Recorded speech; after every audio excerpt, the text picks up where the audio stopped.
तो मनीष कश्यप वो आवाज है जो अन्याय के खिलाफ उठता है। जहानाबाद वाली छात्रा के मामले में मनीष कश्यप शुरुआत दिन से उन्होंने एकदम ठान लिया कि अन्याय हुआ है, लेकिन जहां लोगों के आंसू बहेंगे वहां माइक उठेगा। गर्ल्स हॉस्टल पर क्यों सवाल उठ रहा है कि पटना पुलिस और पटना जिला प्रशासन के पास रिकॉर्ड नहीं है। आप मत दीजिए 5,000 वाला क्रेडिट, नहीं चाहिए, लेकिन जहां भी गड्ढा होगा सिस्टम में वहां मनीष कश्यप माइक लेकर उतरेंगे और उस गड्ढे को अगर सरकार भर देती है, लोग जग जाते हैं, यही सबसे बड़ा इनाम है। नीट छात्र जैसे कई मामले पन्ने में सिमट कर ही रह जाते हैं अगर सोशल मीडिया इसमें प्रमुखता से अपनी भूमिका नहीं निभाए। जी हां, हम बात कर रहे हैं जहानाबाद वाले उस मामले की जिसमें मनीष कश्यप ने प्रमुखता से अपनी भागीदारी निभाई, जिसके बाद जो ये मामला जो है आज सोशल मीडिया पर और पूरे बिहार में सेंटर ऑफ अट्रैक्शन जो है वो बना हुआ है। तमाम बिंदुओं पर बात होंगी। हमारे साथ वरिष्ठ पत्रकार अनूप नारायण सिंह हैं। जानेंगे कि अगर सोशल मीडिया और मनीष कश्यप की भूमिका नहीं होती तो ये मामला कहां होता। अनूप जी, कैसे देख रहे हैं? देखिए, मनीष कश्यप की भूमिका पर चर्चा करें उसके पहले हम आपको बताएं कि मनीष कश्यप होना क्यों जरूरी है।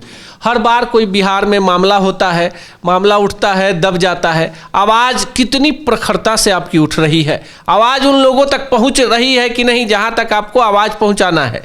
तो मनीष कश्यप वो आवाज़ है जो अन्याय के खिलाफ उठता है। मनीष कश्यप वो आवाज़ है जो करप्शन के खिलाफ उठता है। मनीष कश्यप वो आवाज़ है जो आम आदमी के खिलाफ उठता है।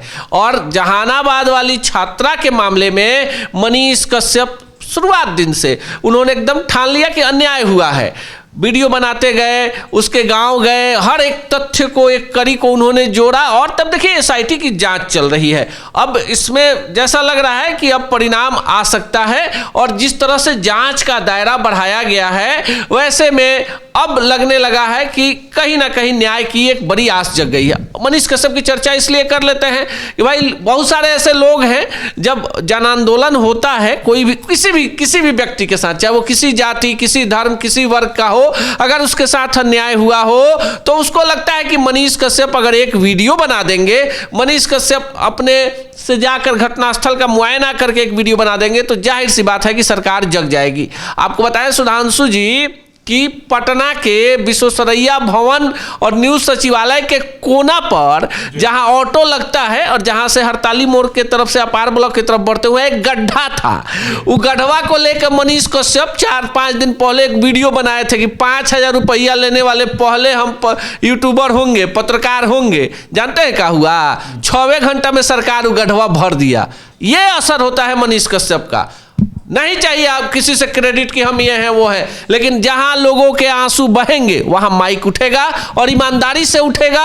और पूरे मामले में हम लगातार पहले दिन से कह रहे हैं कि किसी भी दोषी को बख्शा नहीं जाए और किसी निर्दोष को इस मामले में फंसाया नहीं जाए। चलिए, मामला हॉस्टल पे आ जाते हैं। मनीष कश्यप इस पे भी लगातार सवाल खड़े किए कि हॉस्टल की जो गुणवत्ता है उस पर सवाल उठने ही चाहिए। इस बात पे भी प्रमुखता से वो सामने आ रहे हैं। जिस प्रकार का हॉस्टल का विधि व्यवस्था है, सवाल खड़े होने चाहिए।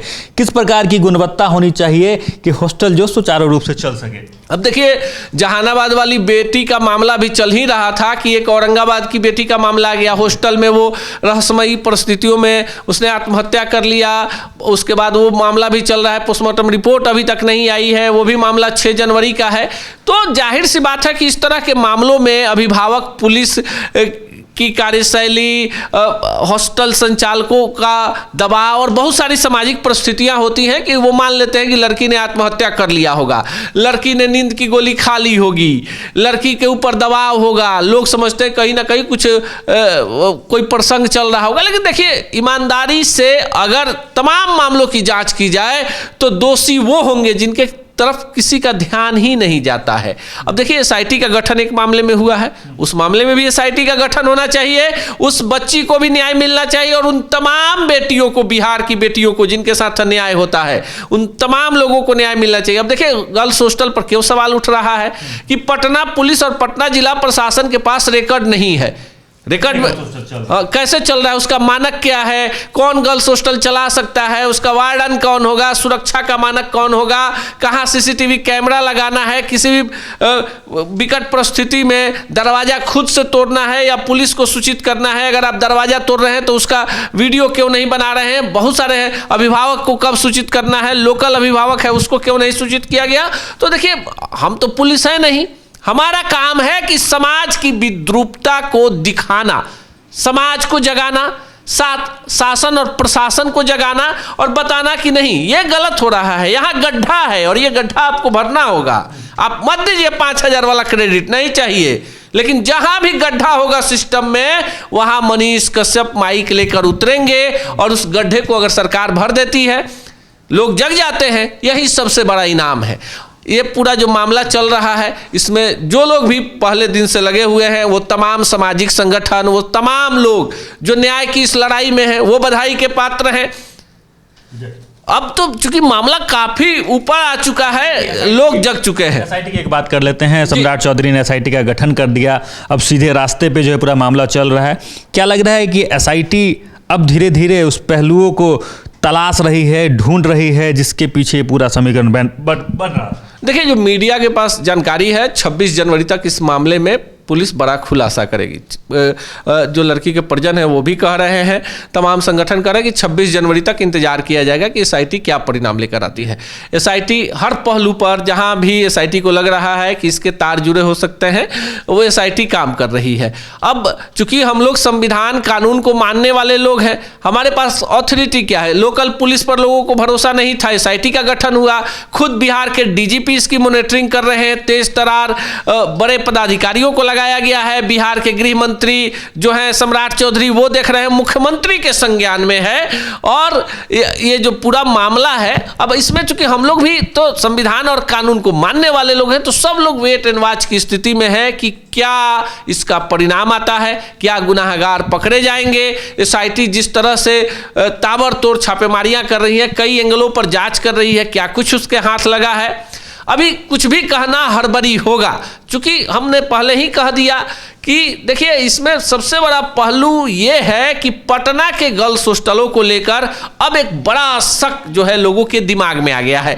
ऐसे में पटना में जितने भी गर्ल्स हॉस्टल हैं, उन लोगों ने कल एक बैठक भी की थी, आपने उसको कवर भी किया था। हम ये नहीं कहते कि तमाम गर्ल्स हॉस्टल के संचालक गलत होंगे, हम ये नहीं कहते कि तमाम जो इसमें कई सारे तथ्य आए हैं तमाम लोग गलत होंगे, लेकिन जांच हो जाए और सिस्टम को सुधार दिया जाए। देखिए, पटना के किसी बहुमंजिली इमारत में जब आग लग जाती है, तब लोगों का ध्यान जाता है कि अच्छा, हमारे अपार्टमेंट में, हमारे व्यवसायिक प्रतिष्ठान में आग बुझाने की व्यवस्था नहीं है, बड़ी दुर्घटना हो जाती है, तब लोगों को समझ में आता है कि ऑटो पर 5 सवारी नहीं बैठना चाहिए, तब पुलिस जगती है। अरे पहले ही व्यवस्था क्यों नहीं कर लेते हैं, क्यों नहीं पहले व्यवस्था कर लेते हैं कि इस तरह के मामलों में गर्ल्स हॉस्टल की निगरानी के लिए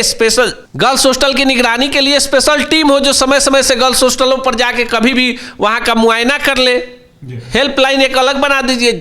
अब व्यवस्था क्या है कि पटना में जो जानकारी है कि कम से कम होंगे तो 2-3 हजार गर्ल्स हॉस्टल होंगे, एक के नाम पर रजिस्ट्रेशन होता है और उसका 20-25 शाखा है, व्यवसायिक नाम पर रजिस्ट्रेशन होता है, उसको अपार्टमेंट में चलाया जाता है। जो गर्ल्स हॉस्टल के संचालक है उनका पूरा परिवार भी उसमें रहता है। क्या मानक है? तो सवाल तो उठेंगे ना, जवाब किससे मांगा जाएगा? प्रशासन से और सरकार से। तो दुर्घटना के बाद सचेत होने से अच्छा है कि आप उससे पहले ही तमाम पहलुओं पर जागरूक हो जाएं, क्योंकि आप देखते हैं तमाम बिंदुओं पर हमने बातें की। अब जैसा कि अनूप नारायण सिंह ने बताया कि आप दुर्घटना होने के बाद सचेत होते हैं, तो इसके लिए आप उससे पहले ही जागरूक हो जाइए, तो ये जो दुर्घटनाएं हैं उसकी जो संख्याएं हैं वो जरूर कम सकती है। लेकिन आते हैं जहानाबाद मुद्दे पर कि जहानाबाद मुद्दे पर एसआईटी की टीम जो है पूरे तत्परता के साथ काम भी कर रही है। अब अपराधी के धीरे धीरे ही सही लेकिन करीब पहुंचते जा रही है। बाकी इन तमाम मामलों को लेकर आपका क्या कुछ कहना है कमेंट बॉक्स में जरूर लिखें और देखते रहें सच टॉक्स।